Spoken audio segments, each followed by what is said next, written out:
welcome to the Holiday and Cruise Clinic. I'm Jemma Gofton with another edition of the programme that aims to make your next cruise or holiday as problem-free and relaxing as possible.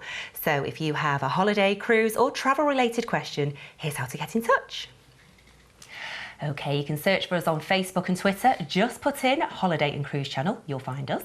You can also send in your questions on our website, www.holidayandcruisechannel.co.uk, or why not put pen to paper. It's the Holiday and Cruise Channel, Cavendish House, Brighton Road, Liverpool, L22 5NG. Now, when it comes to planning our holidays, where is it best to go to take in some local cuisine? Visit a vineyard and sample the local rioja? Or do you want to visit a market, seek out a local chef or explore the destinations? Well, cook, wine specialist and author Zita Keeley is on a mission to travel around the world aboard cruise ships in search of culinary delights. In a short time, she's already visited breweries, restaurants and many more places to find out what makes that destination special. And here to tell us more about her ventures is Zita. Hi. Wow, what a job. I'm in awe of you. It's pretty good. It is pretty good. How did you get into it? Well, I've traveled all my life with family, with friends, and it just carried on from that because I got involved with travel and work as well. And then I got involved with wine. And so my husband, who is my executive producer, we started a show about wine initially. And then he said, you know, you should combine all the things you love. You love to eat, you eat well all the time. You do the wine thing.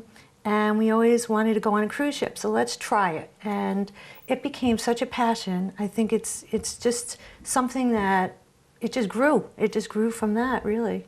But how does your real passion for travel grow over the years? What was it? One place that got you, or? You know, to me, it's about the people. Wherever you go, and you just meet these people, and they just, I don't know, they're warm, and they invite you into their homes, or you just see the way people live elsewhere. And whenever I'd be away, I just felt like it was very hard to go home. I'd go home and I'd like daydream about the next trip. And so that's really what it came to, and I just couldn't wait. There's such a big country, you know, big world, and I just want to see as much as I can. And cruising is a really good way to do it. So now, because I'm very on the ball, I can tell that's not a European accent. But you did spend 6 years in Europe. I did. So tell me about some of your adventures and what was the draw to Europe? Well, I actually came over as an expat with my ex-husband, and I really wasn't thrilled initially that we had to move from New York, is where I was from, and but England's in my blood. My mother grew up in England. My uncles and my aunt were born in England, and they actually were trying to get me to come to England for my college graduation. When every time like it came time to come to England, I just couldn't come. So this particular time, I decided, maybe somebody's trying to tell me something. So I came, and I remember it was January, and it was miserable coming to London. It was gray. My son was a year old, and I thought, what the heck am I doing here? But within a very short time, the people were so friendly, and the history in London itself was amazing. And then we just started, it was so easy to get places. This was before I did any cruising, but just to get on a plane in London and go to Italy and go to Spain and go anywhere was really exciting for me. So that's what we did constantly. I mean, we just went, I guess, every few months we'd go somewhere else. And I just thought it was great. You get on a train and go to Paris for a day. What a great thing to be able to do. You can't do that in the U.S. Everything is very far away in the U.S., so it was a real exciting thing for me to be over here. And what about your adventures? Clean adventures. What did you get up to? Well, I had a little child, so I couldn't be that bad, actually. You know, as far as adventures, I'm not like the zip line kind of person. I'll do it. But I don't seek that out. I think, it's the whole food aspect for me is really big. And so that was really my draw in most places. And, we'd get in the car and drive, but I would really just seek out, probably the food was my big adventure. And where do you live now? Now I live in Florida, in the Sunshine State, and I'm very happy to do that. I went from gray England to sunny Florida. But that's really great because we go on a lot of cruises from there, even for pleasure. Do you think that I do this for work, that I wouldn't want to do that for a fun time, but I do anyway? So we're very close to Miami and Fort Lauderdale, and it's just very easy to get away even from there. So it's a great lifestyle. I can't quite believe you'd want to get away from Florida. Us people in the UK are thinking, gosh, just Florida would be nice. It's great. It really is wonderful. But it's just easy. Also, it's just like from over here in London, it was very easy for me to get places from there. It's the same thing, and I just love that. I love being able to just get away for a short time. Then you appreciate where you're from as well, and then you bring all those experiences back to the people around you, and they love hearing the stories. So you have a foodie background though, don't you?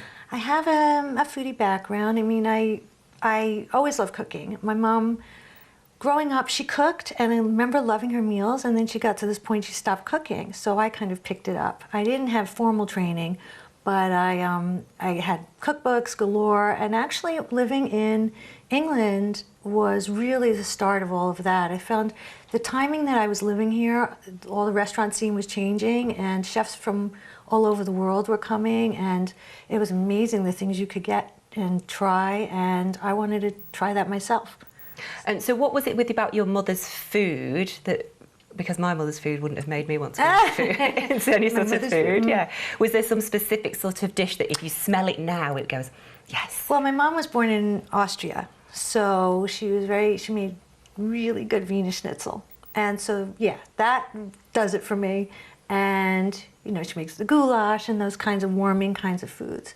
So I just love that. And it's funny because she just recently started cooking again. And I think I've been inspiring her. So. Now let's talk about the countries that you've been to.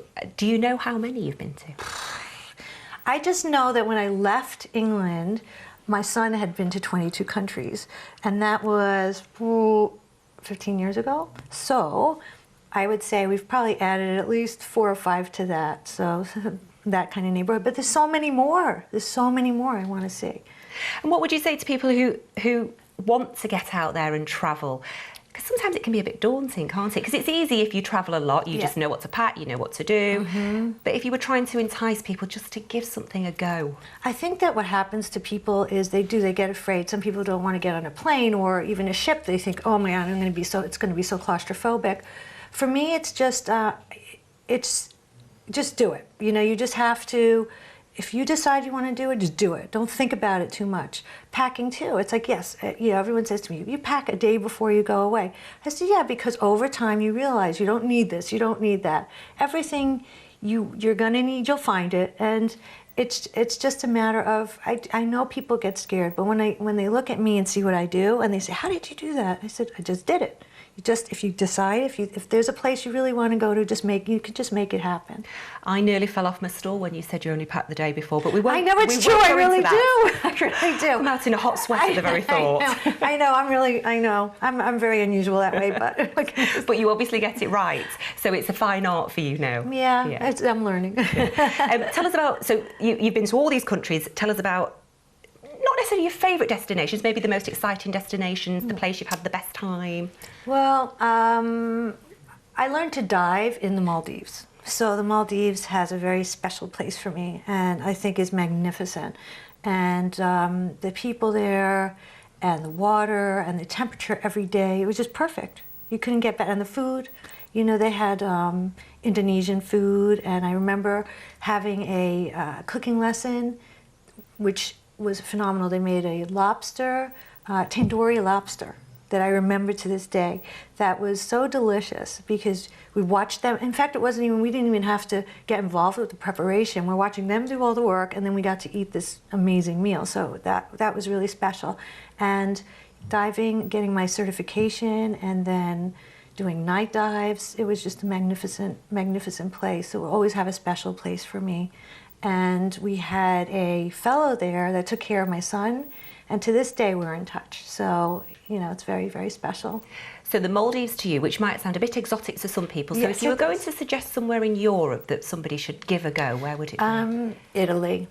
I think Italy, the people are just so friendly, and the food, of course, the ice cream, the pasta, exactly, the pizza. Yeah, and wherever you go, you're going to get that, and then the warm feeling of the people, again, inviting you in. You sit down and they'll plunk a big carafe of wine on the table that they may have made in their backyard. It's just so amazing. And every time I go to Italy, it feels like you're going home again. So I would suggest Italy for sure. And being in Italy, when you have lunch or dinner, is it that sort of, I like that long drawn out chatter, and it takes all night, you don't have to go anywhere afterwards apart from fall into bed? No, and they're so inviting. I mean, if you're sitting on your own, they'll just invite you over and, come out with us here, go there, and it's just fantastic. And and I think that's a great place for people who might be a little nervous about travel, because it is so warm and inviting. Wonderful. Right, we're going to have a quick break, but loads more questions, so please don't go anywhere. Nope. Now, if you're already liking the sound of getting away and perhaps looking to take your first cruise, then this, ta-da-da, is our first time guide to cruise holidays. It's well worth asking for. It's absolutely free of charge. Just give us a call. 03330 032 216. Now, calls will be charged at standard national rates. You can also ask for a copy through our website, www.holidayandcruisechannel.co.uk. And whilst you're asking for this, we're going to take a quick break. See you shortly.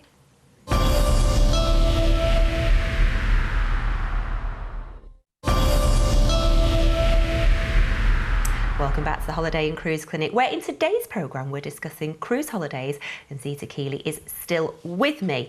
Hand in hand with cruise holidays is wine, and now I can't let you go, because you're a wine connoisseur, without picking your brain on how to find a good bottle of wine, because I have one in a restaurant and then I think that's the only one I like, and I write the name down and I ask for it in every restaurant I go to. Don't have it. Yeah, but how do we find a good bottle? Well, a good restaurant, you should be able to find the sommelier or cellar master.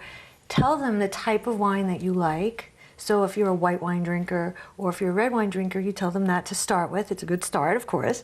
If you like the sweeter type, or even the type that you like, if they don't have it on their list, you tell them they should know what that wine is, or at least the region that it's from, so that they could find something comparable to you.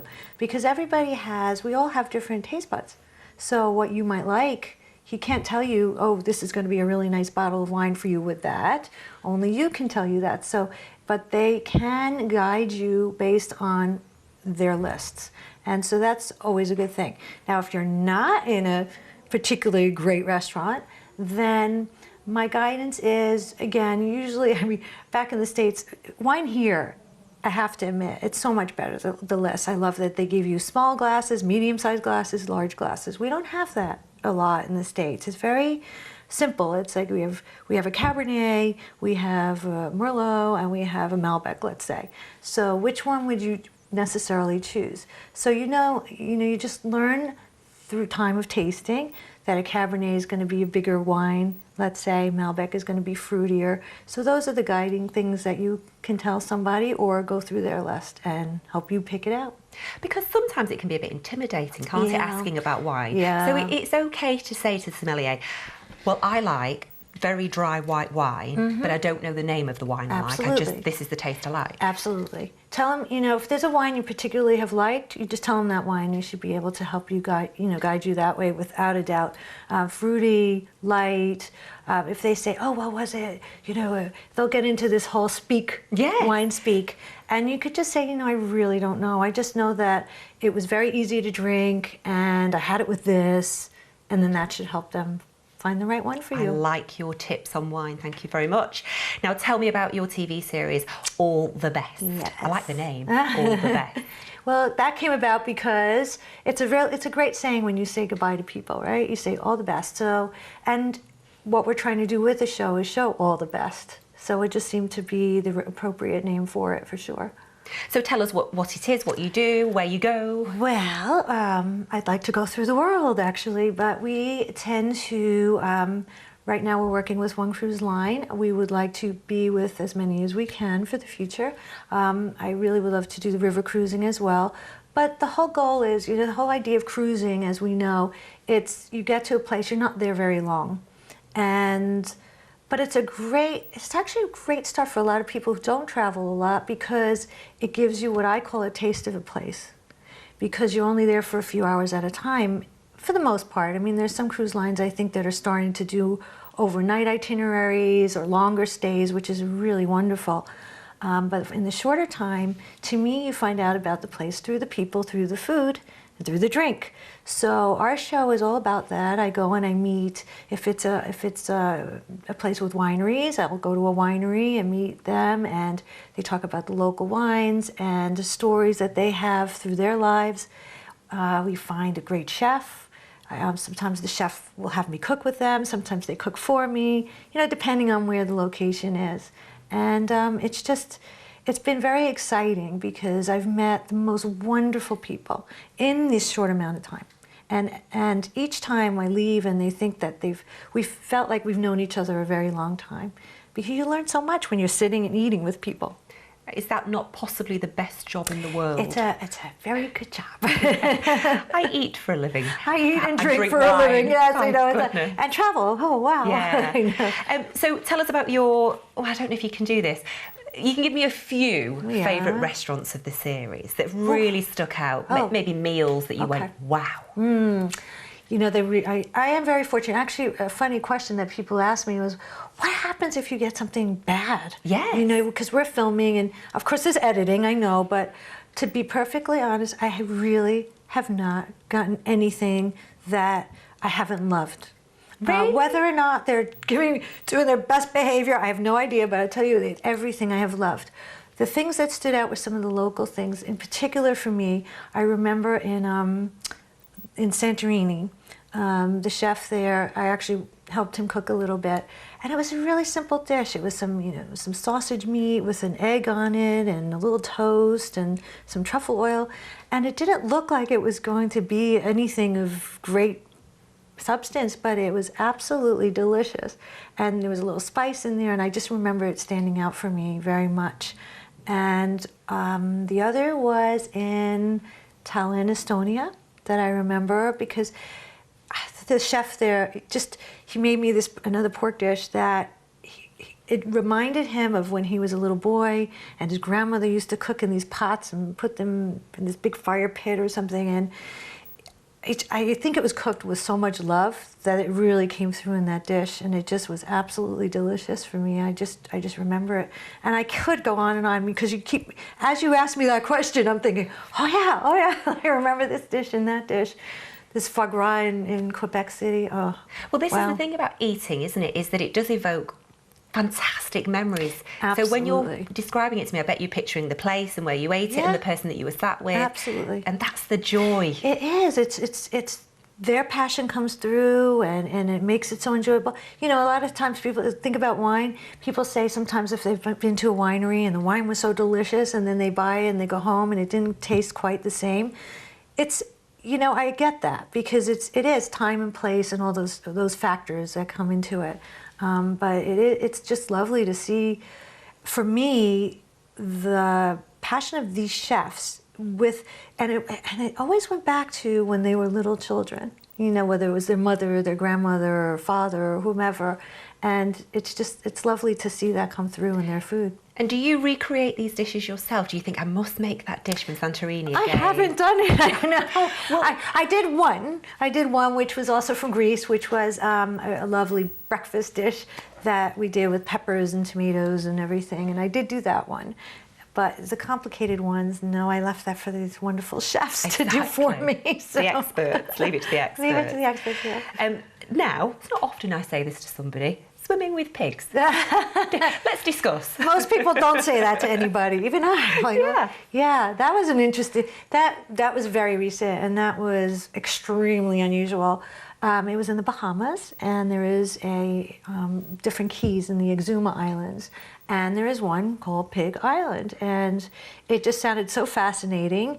And my friends and I were actually out on a sailing catamaran trip at that time, and we were trying to snorkel. And we kept finding places there was no fish and no snorkeling, and I was getting really kind of annoyed, got to do something exciting. So I said, what about this Pig Island? So we decided to go try to find it. 15 minutes later, we see this beach and things moving, but it was birds at first. And suddenly, this pig starts swimming towards us with the head, it was literally like this big head. And it's just, and at first you're a bit taken aback. I mean, you're very taken aback. We were really the only boat there at that moment. And this thing came right towards us and then just swam around our dinghy. That's what we were in at the time. And then swam back to shore. And it was just, they're just coming to look for food. They're not going to bother you. They're there. This is their island.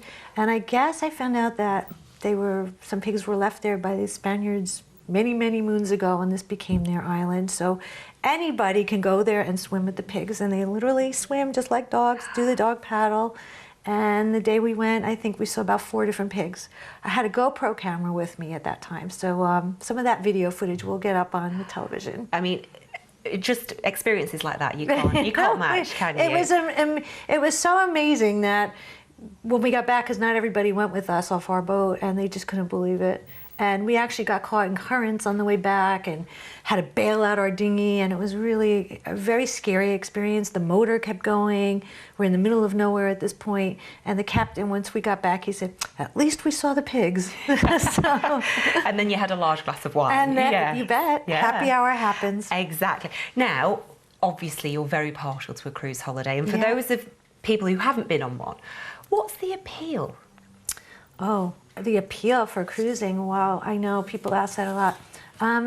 For me, it's you get on the ship, you unpack once, and then it's like a floating hotel. So everything you would do in a hotel, you do on a cruise ship, but you wake up somewhere new. How more exciting can it be? You know, to just find yourself in an exotic place, you know, one day, and then go back on board the ship, have amazing meals, entertainment. I mean, the entertainment these days on these ships, it's incredible. You know, you can even swim if you want to, go off to the pool, to read.